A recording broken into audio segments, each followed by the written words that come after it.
Ladies and gentlemen, there's, I guess you're hungry for lunch now. There's a little bit of an advantage to turning up last of the day. You can listen to the talks beforehand and react to them. There's a little bit of a disadvantage as well. Delightful though it was from Brian, I will not be speaking about the integrity of CO2 sites, storage sites, though we do quite rather a lot on that, nor about the rather exciting work we're doing with our social scientists, anthropologists, and so on with regard to public engagement, nor even the mineralisation work we're doing. But instead, what we've touched on a number of times this morning is this precarious position in which many people now agree carbon capture and storage is the right way to go, but we're not quite sure how to get it going on the big scale. And one of the opportunities we might have for a soft start, if you will, is to look a little bit more about the potential for enhanced oil recovery. In the first talk, Clint gave the headline away in some regards, but let's look at a little more detail. And I choose to be particularly parochial. We'll start with the North Sea. It's my own backyard, or it's our own backyards. I've worked in this a great deal. What opportunity sets lie there? And not only opportunity, but how might we make it happen? So here we go. All right, and that was obviously the wrong one to do. There we go. And as David suggested, to be captured on film, there you have the outline of today's talk. So we'll look at the long history of CO2 as an injectant for enhanced oil recovery. And then we'll leap from that to the UK and look at the prize, and then look at the consumption and the project timing, and to borrow some familiar phrases, will it cost the Earth and can we save the planet? Before looking at what doing CO2 EOR might do for the nation and indeed the industry as a whole.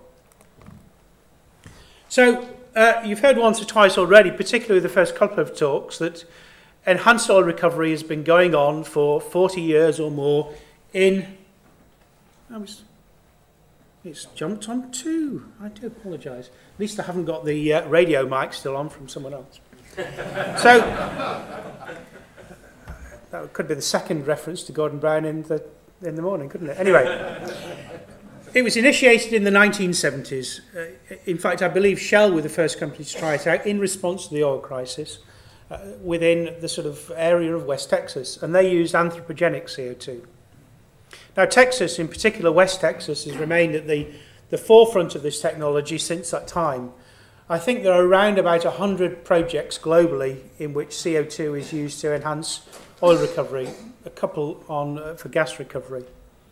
And 60 or 70 of those are in Texas. So it's to that we should look for the real hard data as to how these systems work.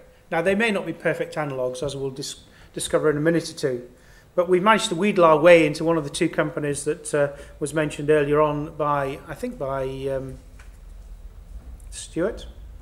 Thank you. And we'll be doing some real work over there. But anyway, one of the other issues which has been talked about is the transportation of CO2 in these pipelines. Suffice to say, I think at the moment, that the very long distance transportation of CO2 from places like Wyoming and Colorado has been extremely successful. It has fewer problems with regard to that than, say, moving conventional methane around, which everybody's happy to have in their homes, or even hydrogen, which is moved around in underground storage sites and so on, beneath Middlesbrough, for example. But there has been a move away in the US from using principally, initially, anthropogenic CO2 to using some very large natural accumulations. So it can't really be considered in terms of any impact with regard to taking CO2 out of the system. Now, there are a number of CO2 EOR technologies. The most common one is the water alternating gas, in which is comparable to some of the similar work which is going on in the North Sea today, except it's with methane rather than with CO2, where you sequentially put a slug of gas in, followed by a slug of water, and that has allowed significantly improved recoveries. Less used, I should say, is the gravity stable gas injection. Basically, this is putting CO2 into either an existing or gas cap that you create and forcing the oil down. And as we've already heard about today, it can happen miscibly if you're using critical CO2 in a nice light oil, or it may happen partially immiscibly or partially miscibly with some of the heavier oils. And that's the broad scheme. A picture taken off one of the US DOE websites where you can see the injection, sequential injection of water, oil and so on. We've heard a few figures bandied about as to how much oil you might recover by this process, and I'm going to stay conservative. So West Texas, from observational data, and this is important because it comes back to some of the things Brian was talking about, we have hard evidence on this, is delivering upwards of about 4% of the oil in place additionally. Calculated work done by the DOE in the US suggests that could be as high as 14% in places, possibly a bit higher in some instances. And within our own bailiwick in the North Sea, in the Holland Institute of Energy, they too have done some calculations on some of the bigger, better UK fields and Norwegian fields and Danish fields, and they have that figure there which you see as 10 to nearly 20% or so. All right.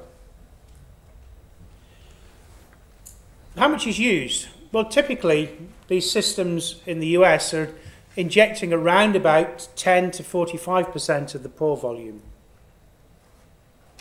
And typically, at its most efficient, and you can argue whether you want it to be efficient or inefficient, depending upon whether you want to minimize your use of CO2 or maximize it, but you can see you would typically deliver 2.5 to 5 barrels of oil per tonne, with an average of around about 3. And the observations from those different sorts of injection profiles which have been tried is the tapered WAG, where you decrease the volume of CO2 going in and increase the amount of water going in. What about the UK? Well, we have several hundred fields scattered through, obviously, the North Viking Graben, up west of Shetland, and down into the Central Graben. And if you take the latest figures from the DEC, they change their names once a year. It is DEC at the moment, isn't it? Department of Energy and Climate Change.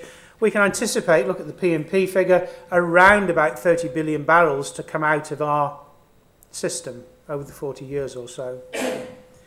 What is less often published, and I know because I've tried to collect data on this, and some of these pictures are drawn from a publication I did for the JOLSOC in 2003 on fields, is how much oil there is in the ground in the first place.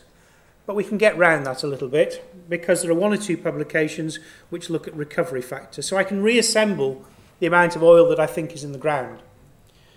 Now, there's a huge range of recovery factors for these North Sea fields, from the astonishingly good Piper, which when it's abandoned will have recovered something, I think the official figure is 72.6% of the oil in place, very precise, down to the plodding Lyle, which if it does well will recover about 5%. But the mean is around about 45%. So let's take that 30 billion barrels and say that represents 45% recovery. Okay, lots of potential errors in there, but it's going to be around about right. I think I've skipped a slide again. I do apologise. No, I haven't. All right. Maybe got them in slightly the wrong order. Before we get to that figure, let's take a look at whether we can use the analogue in the North Sea, the analogue in West Texas for the North Sea. Some aspects work quite well. To my surprise, when I started to look at the oil compositions and so on, they were rather similar, a nice light oil in both localities. But we do have some differences in the North Sea. Typically our temperatures are higher and our reservoirs are rather better quality. We have many fewer wells. We use a different kind of flood pattern. It could be that we're in a slightly advantageous position relative to those fields of the West Texas. But we're going to stick at that low end of 4% or so.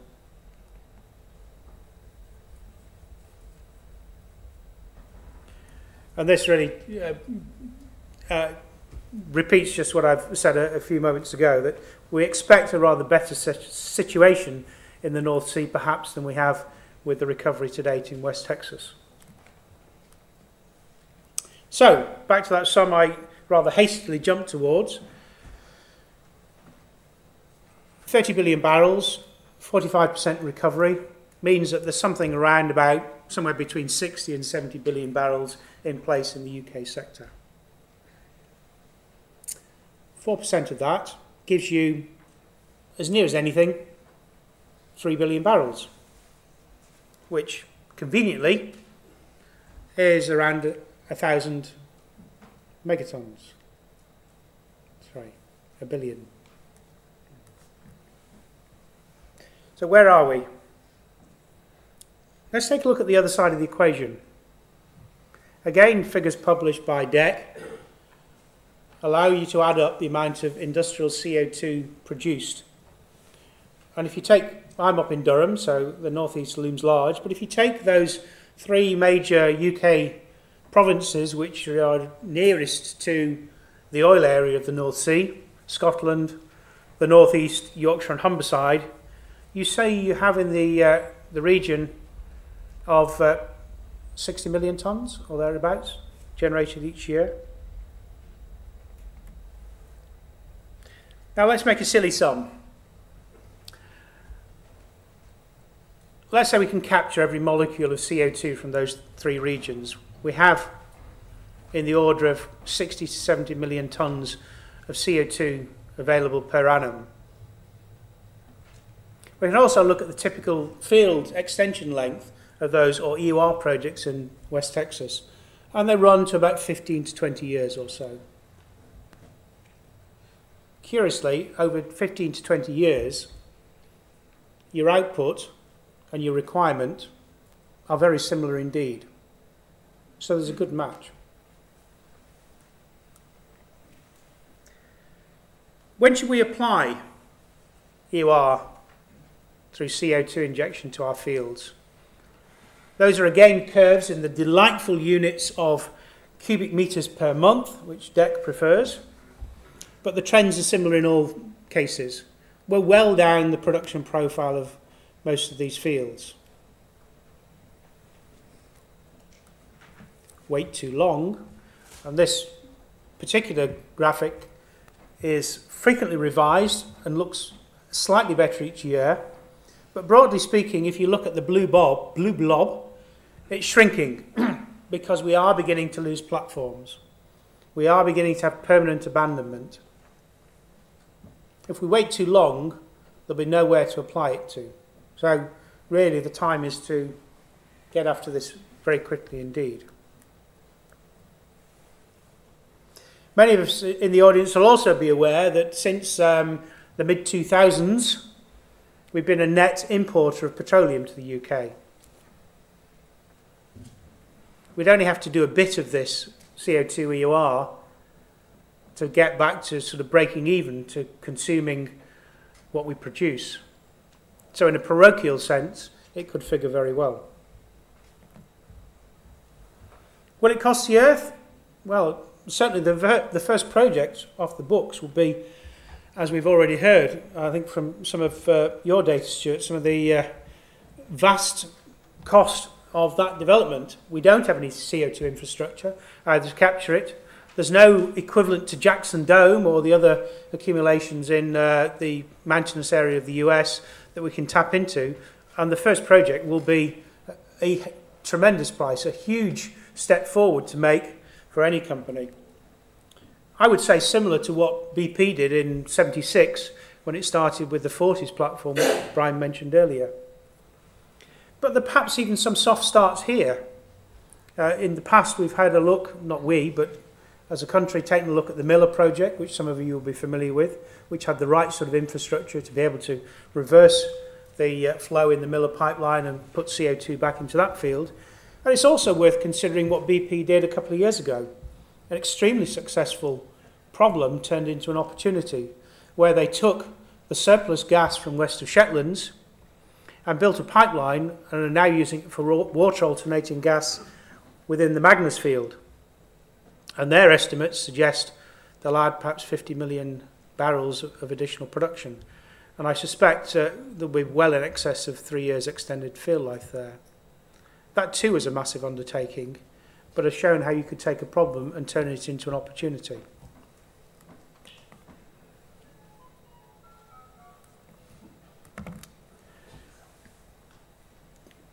What does it contribute towards the overall issue of putting CO2 in the atmosphere?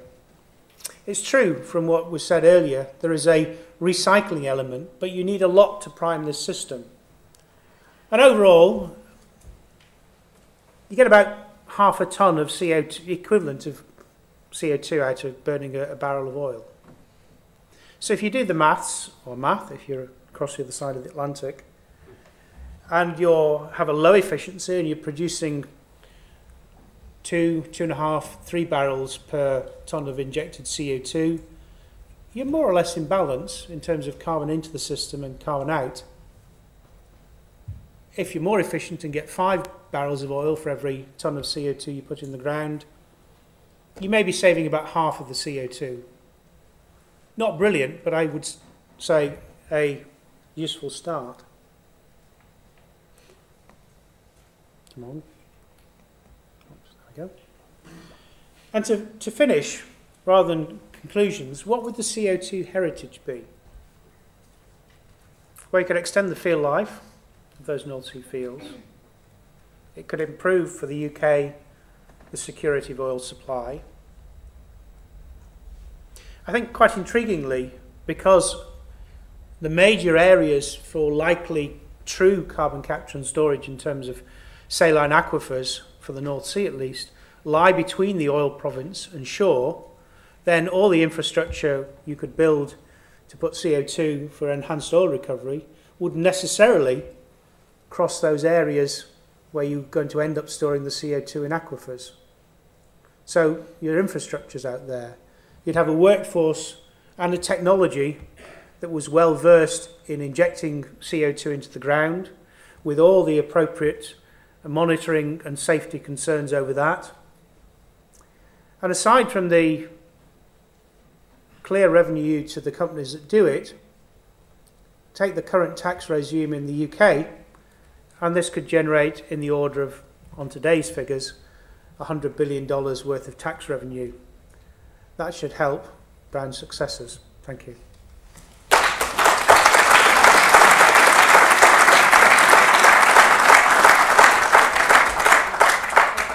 Thank you, John, and thanks especially for actually keeping under time. Well, I thought. Any questions? Please. Oh no, sandwiches with to the front. The recoverability rate, Professor, on the existing fields varies a lot, as you said, from something like 5 or 7% up to the kind of 70%. To what extent does the carbon dioxide method be a kind of a constant percentage to be applied to any of those fields, or does it vary a lot? So if you've got most of the oil in place still left, do those more difficult fields give more potential than the ones which have been more extensively extracted? Well, we're talking the experience from West Texas, and clearly there's a range there, demonstrating 4 to 12%. I need to admit we've not done we're beginning the detailed work on individual fields. My assumption, and I come from a background of reservoir description, is that it will be a complex function of the reservoir architecture on the micro and macro scale, and then the fluid properties. So we're just beginning that work. We're planning experiments which will look at the compatibility between CO2 and various oils. Do you precipitate asphaltenes, which could be a problem, of course. And we're also building kit which will allow us to look at injectivity of CO2 into various sandstones and potentially carbonates. In the near wellbore region, you're going to have a lot of pore volumes pass through the immediate area. we may do, as Brian suggested, and a bit like John the Baptist, open up the pore space before the coming of the CO2, or as the CO2 arrives. You may also end up with precipitation reactions, which, although good for taking CO2 out of the system, may cause you significant problems in the near wellbore region. So the truth is, we don't know, but we're working on it.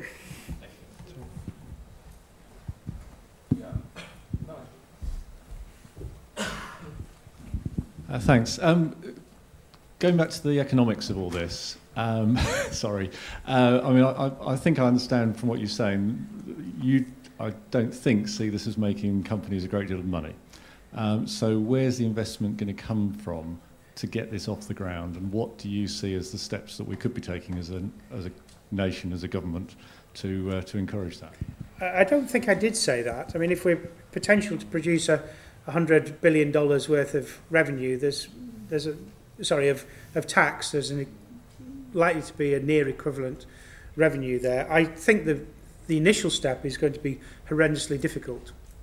But as we've seen with the oil industry, if you take the North Sea or any offshore basin, you've got to have a big project to start with. And then we now find that we can develop small pools of, well, in the case of, I think, Bladen, 1 million barrels or so, perhaps a little unusual. But even a few tens of millions of barrels now, relatively close to infrastructure, is doable. And I see the same cascade going through there. That said, you do raise a very intriguing point. The numbers are not very comparable, but the way in which the Railroad Commission, who tax the Texans, do this, was to halve the tax take on oil won through CO2 enhanced oil recovery. And they intend to quarter it if you use anthropogenic CO2.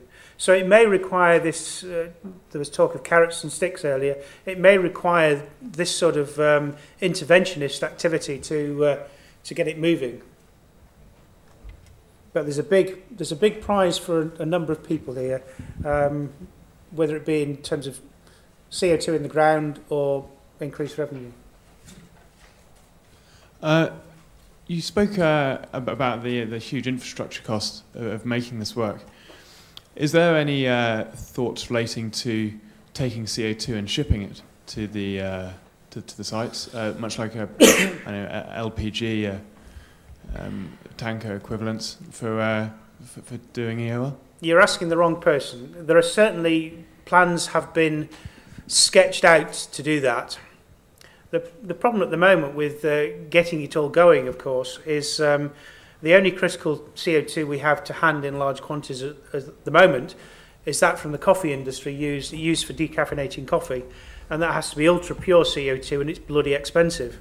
So getting going is a big concern. The other issues that we need to tackle, and I jumped over rather perhaps a little too readily, is that if we collect CO2 from a number of these sources, as we heard from Anna, is you've got a number of contaminants which will seriously compromise the, I'm no physicist, but the physics of moving critical CO2 in pipeline if it's spiked with a bit of carbon monoxide or sulfur dioxide and so on, as it will be coming out of various industrial concerns. We also have the issue, which is worth thinking about, in West Texas. My field's shut in for the day. You phone up to Wyoming or Colorado and say, shut in the wells.